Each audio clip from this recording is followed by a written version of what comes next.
Hi everyone, welcome back to Regal Classes.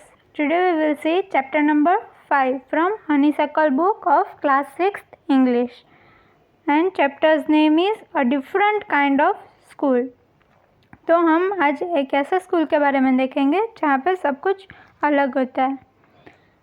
तो author लिखता है, I had heard a great deal about Miss Beam's school, but not till last week did the chance come to visit it. तो उन्होंने miss beam के school के बारे में बहुत सुना था, लेकिन उनको वहाँ पे जाने का मौका नहीं मिला था. लास्ट वीक ही वहाँ पे उनको जाने को मिला. When I arrived there was no one in a sight but a girl of about 12. तो जब वहाँ पे वो पहुँचे तब कोई नहीं उसे दिखाई दे रहे थे, खाली एक लड़की दिखी थी जो कि तकरीबन 12 साल की होगी. Her eyes were covered with a bandage and she was being led carefully between the flower beds by a little boy who was about 4 years younger. तो वो जो लड़की थी उसकी आंखों पे पट्टी बंधी हुई थी और उसे एक छोटा बच्चा, उसे 4 साल छोटा एक लड़का था, वो उसे रास्ता दिखाते हुए फ्लावर बेड्स मतलब गार्डन की तरफ ले जा रहा था. She stopped and it looked like she asked him who had come. तो वो वहाँ पे रुकी और फिर उसने पूछा कि कौन आया. He seemed to be describing me to her. Then they passed on. तो वो जो लड़का था वो डिस्क्राइब कर रहा था ऑथर को और फिर वहाँ से वो चले गए. Miss Beam was all that I had expected. Middle-aged, full of authority, yet kindly and understanding. तो मिस बीम के बारे में जैसा सोचा था वैसी ही थी वो. मिडल एज थी, फुल ऑफ अथॉरिटी मीन्स कि उसके पास फुल पावर्स थे, फिर भी वो काइंड और अंडरस्टैंडिंग थी, फ्रेंडली थी. Her hair was beginning to turn grey and she had the kind of plump figure that is likely to be comforting to a homesick child. तो उसके जो बाल थे वो भी सफ़ेद होने लगे थे और उसका प्लम्प लाइक फिगर मतलब बहुत ज़्यादा मोटा भी नहीं, प्लेजेंटली फैट. यहाँ पे दिया हुआ है स्टाउट और प्लेजेंटली फैट, जो कि होमसिक चाइल्ड मतलब जिनको घर की बहुत याद आती हो वैसे चाइल्ड के लिए वो फिगर अच्छा था. I asked her some questions about her teaching method, which I had heard were simple. तो जो ऑथर थे उन्होंने उनको उनकी टीचिंग मेथड के बारे में क्वेश्चंस पूछे जो कि बहुत सिंपल थे. No more than is needed to help them to learn how to do things. Simple spelling, adding, subtracting, multiplying and writing. तो उनको सिंपल स्पेलिंग सिखाते थे, एडिंग, सब्ट्रैक्टिंग, वो सब. The rest is done by reading to them and by interesting talks. और दूसरा सब reading के थ्रू और इंटरेस्टिंग टॉक्स करते थे मतलब डिस्कशन करते थे. During which they have to sit still and keep their hands quiet. तो उस दौरान उनको शांति से बैठना होता है और उनके हाथ भी शांत रखना होता है. There are practically no other lessons. तो और कोई लेसन्स नहीं होते थे. The real aim of this school is not so much to teach thought as to teach thoughtfulness, kindness to others and being responsible citizen. तो यहाँ पे जो ये स्कूल थी उसका एम क्या था, थॉट करना नहीं सिखाना था लेकिन थॉटफुलनेस सिखानी थी. मतलब कि दूसरों के तरफ काइंड कैसे रह सकते हैं और एक रेस्पॉन्सिबल सिटीज़न कैसे बने, ये सारे जो वैल्यूज़ होती है लाइफ की वो सिखाने का मकसद था. कैसे सोचना है वो सब नहीं सिखाना था. Look out of the window will you. तो फिर उन्होंने बोला कि विंडो के बाहर देखो, क्या आप देखोगे. I went to the window which overlooked a large garden and a playground at the back.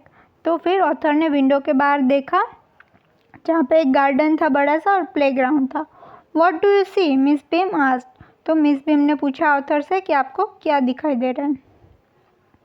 I see some very beautiful grounds, I said, and a lot of jolly children.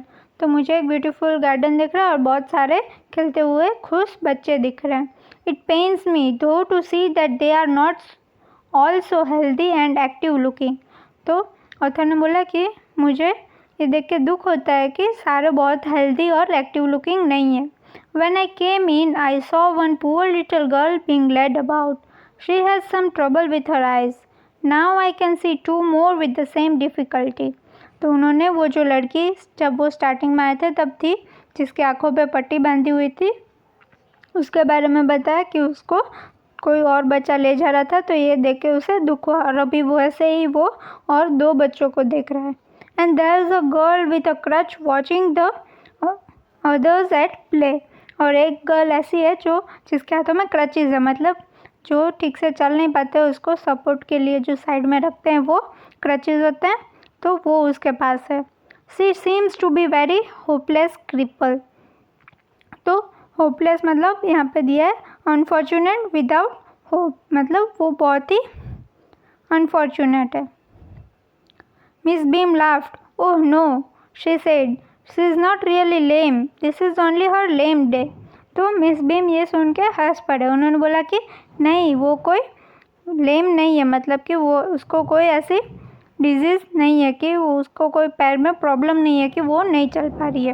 This is only her lame day, मतलब आज उसका लेम day, उसे आज ऐसे behave करना है। The others had not blind either, it is only their blind day.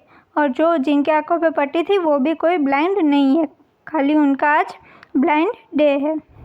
I must have looked very surprised for she laughed again.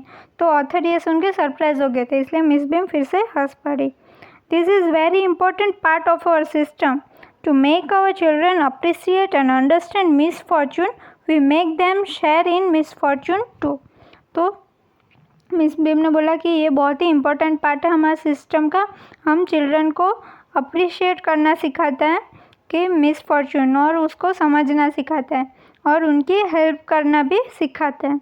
Each term every child has one blind day, one lame day, one deaf day, one injured day and one dumb day.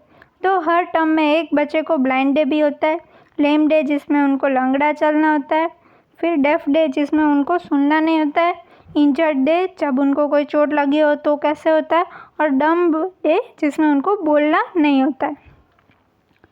During the blind day, their eyes are bandaged absolutely and they are on their honor not to peep. तो blind day के दिन उनको bandage बांध देते हैं और वो उनकी रिस्पेक्ट में प्रॉमिस करते हैं कि वो उसमें से झाँक के नहीं देखेंगे। The bandage is put on overnight so they wake up blind. तो बैंडेज जो है वो रात में ही लगा देते हैं, इसलिए वो जब उठे तभी ब्लाइंड ही हो। This means they need help with everything. Other children are given the duty of helping them and leading them about. तो दूसरों चिल्ड्रन को ड्यूटी दे दी होती है उनको हेल्प करने की और उनको सारे चीज़ों में मदद करने के लिए। They all learn so much this way, both the blind and the helpers. तो इससे जो ब्लाइंड बिहेव कर रहे होते हैं वो भी सीखते हैं और जो हेल्प करते हैं उनको भी सीखने को मिलता है। There is no misery about it, Miss Beam continued. Everyone is very kind and it is really something of a game. तो ऑथर ने बोला कि इसमें कोई डिफ़िकल्टी नहीं है। Everyone is very kind, सब लोग बहुत ही अच्छे हैं, and it is really something of a game, और ये एक गेम की तरह है। Before the day is over, though, even the most thoughtless child realizes what misfortune is. तो जो सबसे केयरलेस बच्चा रहता है उसे भी समझ में आ जाता है कि मिसफॉर्चून क्या होता है, ये जब सारा डे फॉलो करते हैं तब। The blind day is of course really the worst, but some of the children tell me that the dumb day is the most difficult. तो किसी के लिए जो ब्लाइंड डे होता है वो वर्स्ट होता है, तो किसी के लिए डम्ब डे जो होता है वो वर्स्ट होता है। We can not bandage the children's mouth, so they really have to exercise their will power. Come into garden and see yourself how the children feel about it. तो किसी को लगता है कि डम डे में तो वो बैंडेज भी नहीं बांध सकते, इसलिए उनको खुद के विल पावर पे खुद के पावर से ही कंट्रोल करना पड़ता है। फिर वो गार्डन में जाते हैं और चिल्ड्रन से बातचीत करते हैं। Miss Beam led me to one of the bandage girl. Here a gentleman come to talk to you, said Miss Beam and left us. तो मिस बीम एक बैंडेज गर्ल के पास जिसने आंखों के पर पट्टी बांधी थी उसके पास ले गए और उनसे इंट्रोड्यूस करवाया कि यहाँ पे एक जेंटलमैन है जो आपसे बात करना चाहते हैं। फिर वो वहाँ से चले गए। Don't you ever peep, I asked the girl. Oh no, she exclaimed. तो मैंने उसे पूछा कि तुम कभी झाँक के नहीं देखते हो, तो उसने ना बोला। That would be cheating, but I have no idea it was so awful to be blind. तो उसने बोला कि अगर मैं झाँक के देखूँगी तो वो तो चीटिंग होगी और मुझे नहीं पता था कि ब्लाइंड होना इतना ख़राब है। You can't see a thing. You feel you are going to be hit by something every moment. It's such a relief just to sit down. तो उसमें आपको कोई भी चीज़ दिखाई नहीं देती और हमेशा ऐसा ही लगता है कि हम किसी से टकराने वाले हैं। तो वो जब खाली बैठ जाते हैं तभी हमें रिलीफ मिलती है कि हाश अब हमें कहीं पे टकराएंगे नहीं। Are your helpers kind to you? I asked. तो उन्होंने पूछा कि जो हेल्प तुम्हें करते हैं वो काइंड रहते हैं, तुम्हारे से अच्छे बिहेवियर करते हैं? Fairly, but they are not as careful as I shall be when it is my turn.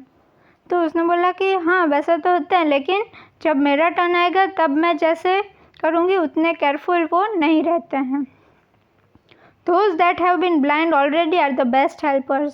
तो जिनका ब्लाइंड डे चला गया है, मतलब उन्होंने एक्सपीरियंस कर लिया है, वो बेस्ट हेल्पर्स रहते हैं क्योंकि उनको पता होता है कि कैसी फीलिंग होती है जब कुछ हमें दिखाई नहीं देता है। It's perfectly ghastly not to see. I wish you'd try. Shall I lead you anywhere? I asked. तो उसने बोला कि ये बहुत अच्छा नहीं होता है, विश आप भी ट्राई करो। Shall I lead you anywhere? I asked. फिर ऑथर ने पूछा कि मैं क्या आपको कहीं पे छोड़ सकता हूँ? तो उसने बोला oh yes, he said, let's go for a little walk, only you must tell me about things. तो उसने बोला कि हाँ हम छोटी सी वॉक पे जाते हैं और आप मुझे खाली चीज़ों के बारे में बताना। I shall be so glad when today is over. और मैं बहुत ही खुश होंगी आज का दिन ख़त्म होने पे। The other bad days can't be half as bad as this. तो दूसरे जो ख़राब दिन होते हैं वो इसका आधा भी नहीं होता है। Having a leg tied up and hopping about a crutch is almost fun, I guess. उसने बोला कि पैर को बांध देते और फिर जंप करते करते, होपिंग मतलब जंप करना छोटे छोटे क्रच पे, वो बहुत ही फन होता होगा। Having an arm tied up is a bit more troublesome because you can't eat without help and things like that. तो उसमें हाथ बांध देते हैं तो वो एक ट्रबल बन जाती है, मतलब डिफ़िकल्ट हो जाता है क्योंकि आप हाथ के बिना खा नहीं सकते, उसमें भी आपको दूसरों की हेल्प चाहिए। I don't think I'll mind being deaf for a day, at least not much.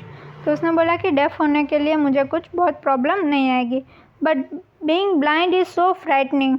लेकिन ब्लाइंड होने से बहुत ही डरावना होता है। My head aches all the time just from worrying that I'll get hurt.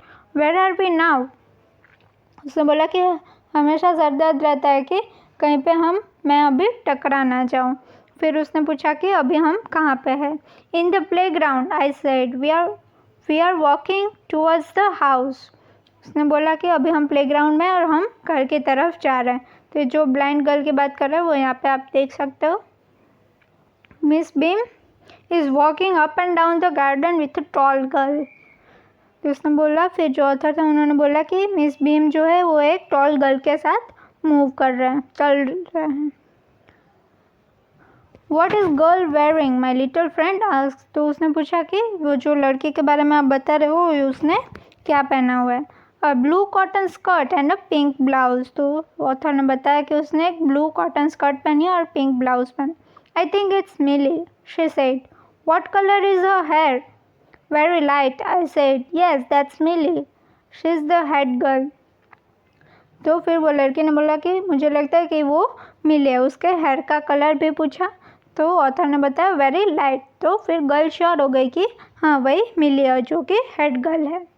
There is an old man tying up roses, I said. फिर author ने बताया कि एक ओल्ड मैन है जो रोजेस बांध रहा है। Yes, that's Peter, he is the gardener, he is hundreds of years old. तो उसने बताया कि वो गार्डनर है जिसका नाम पीटर है और वो 100 साल से भी ज़्यादा उम्र वाला है। And here comes a girl with curly red hair, she is on crutches. तो फिर उसने एक लड़की के बारे में बताया जिसके कर्ली रेड हेयर थे और वो क्रचेस पे चल रही थी। That's Anita, she said. यहाँ पे फोटो में दिख रहा है, तो वो अनीता थी। And so we walked on. तो ऐसे ही वो चले गए। Gradually I discovered that I was 10 times more thoughtful than I ever thought I could be. तो फिर धीरे धीरे ऑथर को लगने लगा कि वो बहुत ही ज़्यादा थॉटफुल हो गए थे, मतलब कि उन्हें बहुत सारी चीज़ें रियलाइज़ हुई थी। जैसे उनको पहले कभी नहीं हुआ था। I also realise that if I had to describe people and things to someone else it made them more interesting to me. तो उस ऑथर को लगा कि अगर उसे दूसरों लोगों को डिस्क्राइब करना होगा पीपल को तो वो बहुत ही अच्छा लगेगा और उसमें उसको बहुत ही इंटरेस्ट आएगा। When I finally had to leave, I told Miss Beam that I was very sorry to go. Ah, she replied, then there is something in my system after all.